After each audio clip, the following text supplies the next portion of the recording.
रौथायाव उदालगुरि जिल्ला इउपिपिएल माइनरिटि सेलनि खौरां मेलाव उदालगुरि जिल्ला माइनरिटि सेलनि गाहाय नेहाथारि जियायुर रहमाना बिजेपि आरो बिपिएफनि गोख्रों हेंथा बिबुंथि होदों। जानो गोनां फैगौ 9 एप्रिलाव आसाम विधानसभा बिसायख'थियाव इउपिपिएलनि बिजाथिफोरनो भट होनो थाखाय बिटिसिनि रायजो राजाफोरखौ खावलायहरदों दैदेनगिरिया बिटिसिनि गाहाय हाग्रामा महिलारिखौ गाद्दार होननानै सोंखारियो।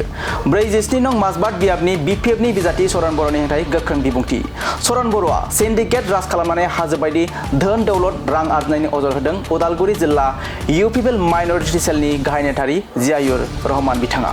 नमस्कार শ্রদ্ধার আমার ইউপিপিএল দলর মাইনরিটি সেলর মোর সহকর্মী সাধারণ সম্পাদক আমিনুল্লাহ সাহাব, সম্পাদক সাবান আলী ডাঙরিয়া, উপসভাপতিকে আদি কৰি মোৰ সহকৰ্মীসকল, শ্ৰদ্ধাৰ সাংবাদিক বন্ধুসকল, আজি আপোনালোকক মাতি এটা প্ৰেছ কনফাৰেন্স দিয়াৰ উদ্দেশ্যই হ'ল আগন্তুক বিটিসি আগন্তুক এসেম্বলি ইলেকশন অহা 9 তাৰিখত হ'ব লগা নিৰ্বাচন সংক্ৰান্তত আমি মাইনৰিটি সেল তৰফৰ পৰা অসম তথা বিটিসিবাসী ৰাইজক কিছু ক'বলগীয়া কথা, গুৰুত্বপূৰ্ণ কথা আমি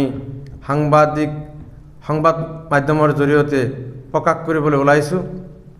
আমাৰ কথাখিনি হ'ল যে যোৱা বিটিসি নিৰ্বাচনত হাগ্ৰামা মহিলাৰী ডাঙৰীয়া সংখ্যালঘু অঞ্চলবিলাকত সোমাই তথা বিভিন্ন ধৰণৰ আভুৱা ভৰা কথা কৈ বিজেপি হাটাও, বিটিসি বাঁচাও এনেকুৱা ধৰণৰ শ্লোগানেৰে বিজেপিৰ বিৰুদ্ধে হুচ্চাৰ হৈ সংখ্যালঘু মানুহখিনিৰ মন জয় কৰি সংখ্যালঘু মানুহখিনিক আভুৱা ভৰা কথা কৈ বিজেপিৰ বিৰুদ্ধে বিভিন্ন ধৰণৰ শ্লোগান দি এই বিটিসিখন 28খন আসনেৰে দখল কৰি ৰাতাৰাতি হাগ্ৰামা মহিলাৰী ডাঙৰীয়াই প্ৰতাৰক, প্ৰবঞ্চক, ঠক, ধোকাবাজ, গাদ্দাৰ এটা ৰাতিৰ ভিতৰতেই হিমন্ত বিশ্ব শৰ্মাৰ লগত একত্ৰিত হৈ এলায়েন্সত চৰকাৰ কৰি সংখ্যালঘু জনগণক এক প্ৰতাৰণা কৰেছে, গাদ্দাৰি কৰেছে।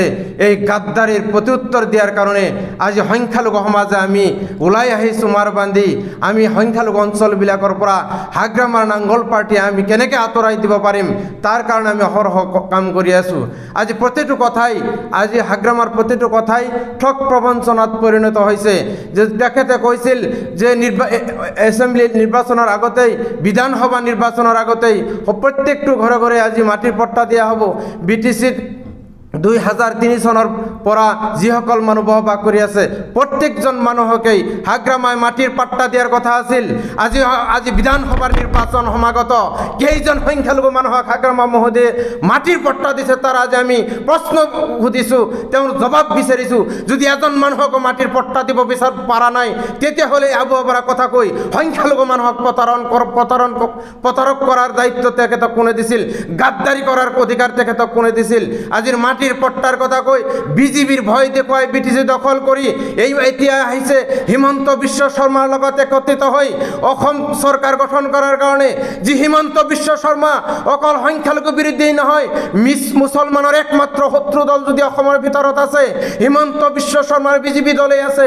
এই সংখ্যালঘু বিৰোধী বিজেপি দলৰ লগত হিমন্ত বিশ্ব শৰ্মাৰ লগত একত্ৰিত হৈ সমূলে সংখ্যালঘু জনগণক বিটিসিৰ পৰা উৎখাত কৰাৰ কাৰণে যি পৰিকল্পনা বান্ধি লৈছে সেই পৰিকল্পনা আমি সংখ্যালঘু ছেলে কেতিয়াও মানি নলওঁ, বিটিসিৰ সংখ্যালঘু জনগণে কেতিয়াও মানি লওঁ।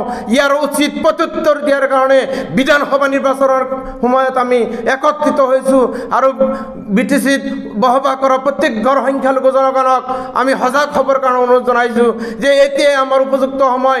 যি সময়ত যদি আমি এই সময়ত যদি হাগ্ৰামাত আমি উচিত শিক্ষা দিব নোৱাৰোঁ তেতিয়াহ'লে আমাৰ আৰু ভবিষ্যৎ আমাৰ অন্ধকাৰ হ'ব। গতিকে বিটিসি তথা অসমবাসী সংখ্যালঘু জনগণক এই প্ৰেছ বিবৃতিৰ জৰিয়তে মই সংখ্যালঘু কোষৰ জেনেৰেল ছেক্ৰেটাৰী হিচাপে বিনম্ৰতাৰে অনুৰোধ কৰিছোঁ যে আপোনালোকে সকলোৱে জানে যে বিপিএফ দল হ'ল এটা লুটি পুটি খোৱা দল, কৰাপ্টেড পাৰ্টি। এই পাৰ্টি মাত্ৰ জনগণৰ শোষণ আৰু তোষণৰ কাম কৰি থাকে। হাগ্ৰামাই প্ৰতিশ্ৰুতি দিয়া মাটিৰ পট্টা এতিয়ালৈকে দিব পৰা নাই। আমাৰ ইউথৰ কাৰণে 2 লাখ টাকা তেওঁ ঠিকমতে বিতৰণ কৰিব পৰা নাই, দিব পৰা নাই। আমাৰ সিনিয়ৰ সিটিজেনৰ কাৰণে 10,000 টাকা দিব পৰা নাই। সেলফ হেল্প গ্রুপের কারণে দিয়া টাকাখিনি প্রত্যেকটা আঁচনি বিপিএফর চেয়ারম্যান, বিপিএফর প্রেসিডেন্ট, বিপিএফর প্রাইমারি কমিটির মাজত তেখেতসকলে বগাই লৈছে। সর্বসাধারণ জনগণে কেতিয়াও ইয়াত আমি লাভান্বিত হ'ব পৰা নাই।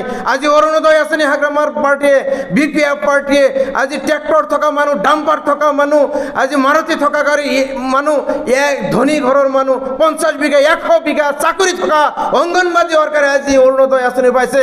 গৰিব দুখীয়া জনগণে আজি বিটিসি বাকীত একো পোৱা নাই, মাত্ৰ দলৰ স্বাৰ্থত চৰকাৰী আঁচনিসমূহ ব্যৱহাৰ কৰিছে। এই অধিকাৰ হাগ্ৰামা মহিলাৰ কোনে দিছে? ইয়াৰ প্ৰত্যুত্তৰৰ কাৰণে বিধানসভা নিৰ্বাচনৰ সময়ত হাগ্ৰামাই চাই থাকক, সংখ্যালঘু জনগণে যেনেকৈ তেখেতক বিটিচিৰ আসন দখল কৰাইছিল তেনেকৈ এই বিটিচিৰ পৰা হাগ্ৰামাক বিতাড়িত কৰিব। তাৰ কাৰণে আমি সকলোৱে ৰেডি আছোঁ। চৰণ বড়োৰ বিৰুদ্ধে আমাৰ পৰিকল্পনাটো এনেকুৱা ধৰণৰ যে বহুদিনৰ পৰাই এই বাঁছবাট সমষ্টিৰ চৰণ বড়োৱে বিধায়কৰ নিচিনা এটা আসন দখল কৰি আছে, কিন্তু আমাৰ সংখ্যালঘু অঞ্চলত তেওঁৰ কোনো অৱদান নাই, কোনো ধৰণৰ কাম তেখেতে কৰিব পৰা নাই। এই 4-5 মাহৰ পৰা যে তেখেতে এটা মন্ত্ৰিত্ব লাভ কৰিছে, এই মন্ত্ৰিত্ব লাভ কৰি তেখেতে এটা বস্তুৱে লাভ কৰিছে যে জাংগিলাৰ নিচিনা, আমি নিউজত শুনা মতে জাংগিলাৰ নিচিনা এজন ব্যক্তিক তেখেতে সিন্ডিকেটত বহাইছে। তেওঁ প্ৰতিটো কামে জাংগিলাৰ জৰিয়তে কৰি আছে। তেওঁৰ সম্পত্তি পাহাৰ কৰিছে জনগণৰ কাৰণে, ৰাইজৰ কাৰণে, ভোটাৰৰ কাৰণে, মাজবাটবাসী ৰাইজৰ কাৰণে তেখেতে একো কৰা নাই। মাত্ৰ তেওঁৰ সম্পত্তিৰ হাৰ শতকৰা তেখেতে আমাৰ 226.17% বৃদ্ধি কৰিছে। গোটেই অসমত তেওঁৰ সম্পত্তিৰ হাৰ শতকৰা বৃদ্ধি 3য় স্থান তেখেত দখল কৰিছে অসমৰ ভিতৰত। এজন বিধায়ক হৈ 5 মাহৰ এটা মন্ত্ৰী হৈ ইমান টকা পইচা সম্পত্তি কেনেকৈ ঘটিল? মাত্ৰ দুৰ্নীতিৰ জৰিয়তে তেখেতে এইবিলাক কৰিবলৈ পাইছে। সিন্ডিকেটৰ পৰা তেখেতে পইচা পাইছে, বিভিন্ন কমিশন ৰাজ চলাইছে, সেইবিলাক দি আজি এইবিলাক সম্পত্তি কৰিবলৈ আৰম্ভ কৰিছে। সেইকাৰণে আমি সংখ্যালঘু তথা বিটিচিবাসী ৰাইজক এই বিপিএফ দলৰ পৰা বিৰত থকাৰ কাৰণে অনুৰোধ জনাইছোঁ। আহা 9 তাৰিখৰ যিটো নিৰ্বাচন হ'ব, এই নিৰ্বাচনত সকলোৱে বিটিচিৰ শান্তিৰ স্বাৰ্থত, বিটিচিৰ ভালৰ স্বাৰ্থত, বিটিচিৰ উন্নয়নৰ স্বাৰ্থত ইউপিপিএল দলৰ প্ৰত্যেকটো কেণ্ডিডেটক আপোনালোকে ভোট দি জয়যুক্ত কৰিব। আৰু আমি ৰাইজক প্ৰতিশ্ৰুতি দিওঁ যে যোৱা 5 বছৰত প্ৰমোদ বড়ো চৰকাৰৰ দিনত আপোনালোকে সকলোৱে জানে এটা বন্দুকৰ আৱাজ আপোনালোকে শুনা নাই, এটা গুলিৰ আৱাজ আপোনালোকে শুনা নাই, এটা কিডনেপিং হোৱা নাই, ডেথ বুলি কোনো শব্দ বিটিচিত উচ্চাৰণ হোৱা নাছিল, কোনো আৰ্মি মিলিটাৰীৰ কোনো নাছিল, ফ্লেগ মাৰ্ক নাছিল, কোনো হত্যা হিংসা নাছিল, কোনো কিডনেপিং নাছিল, কোনো চান্দা নাছিল, কোনো কমিশন নাছিল, কোনো দুৰ্নীতি নাছিল। এনেকৈ এটা সুশাসন প্ৰমোদ বড়ো ডাঙৰীয়াই বিটিচিত প্ৰৱৰ্তন কৰিছিল আৰু আমি শান্তিত বসবাস কৰিবলৈ পাৰিছোঁ। আপোনালোকে সকলোৱে জানে যে আজি বিটিচি অঞ্চলত বিভিন্ন জাতি ধৰ্মৰ মানুহে আমি বসবাস কৰোঁ। এই বিটিচিত আজি যোৱা 5টা বছৰত প্ৰত্যেকটো জাতি জনগোষ্ঠীৰ লগত আমি ভাতৃত্ববোধেৰে জীয়াই থাকিবলৈ পাৰিছিলোঁ। আজি 5 মাহীয়া 6 মাহীয়া কাৰ্যকালত সেইখিনি কিন্তু হেৰুৱাই পেলাইছোঁ।